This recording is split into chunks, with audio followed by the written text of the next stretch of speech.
நம்ம ஸ்டூடெண்ட்ஸ் கேட்ட ஒரு டவுட்டுக்கான கிளாரிஃபையிங் வீடியோ தான் இது. செயின் ஸ்டிச்சை யூஸ் பண்ணி நம்ம ஃபில்லிங் போடும் பொழுது கேப் வருது, அந்த கேப் வராமல் எப்படி போடுறதுன்னு கேட்டிருந்தாங்க.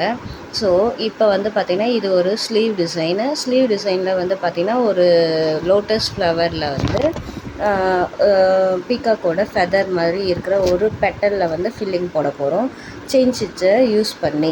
இப்போ அந்த செயின் ஸ்டிச்சை எப்படி யூஸ் பண்ணி நம்ம ஃபில் பண்ணுறோம் பாருங்கள். வித்தவுட் கேப்பில் ஃபஸ்ட்டு லைன் வந்து நம்ம நார்மலாக வந்து சில்க் த்ரெட்டை யூஸ் பண்ணி செயின் ஸ்டிச் போடுற மாதிரி அந்த ஷேப்லேயே போட்டுடுறோம்.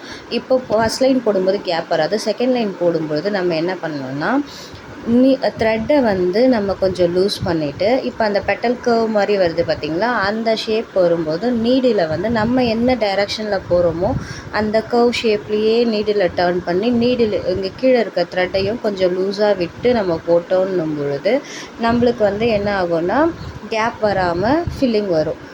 ஓகேங்களா? அதே மாதிரி த்ரெட்டை வந்து இழுத்து பிடிச்சிங்கன்னா நூல் அடிக்கடிக்கு கட் ஆகும்.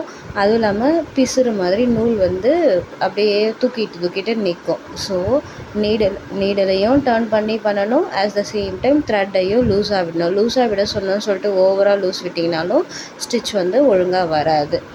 ஓகேவா? ரெண்டுத்தையுமே ஒரு மிட் ரேஞ்ச் லெவலில் த்ரெட்டையும் லூஸ் விட்டு அட் த சேம் டைம் நீடலையும் அழகாக நம்ம டர்ன் பண்ணி போடும்பொழுது நம்மளுக்கு கேப் இல்லாமல் ஃபில்லிங்ஸ் வந்து நம்மளுக்கு வரும். ஒரு சிம்பிள் செயின் 2 மெட்டீரியலை யூஸ் பண்ணி ஒரு ஒர்க்கை வந்து கம்ப்ளீட் பண்ணியிருக்கோம். பிடிச்சிருந்தா லைக் பண்ணுங்கள். Hope you are all like it and then follow பண்ணுங்கள் என்னோடய பேஜை. உங்களுக்கு இன்னும் வேறு எதுனா டவுட் இருந்தால் கமெண்ட்டில் சொல்லுங்கள். அதுக்கான கிளாரிஃபையிங் வீடியோ கண்டிப்பாக நான் அப்லோட் பண்ணுறேன். Thank you so much.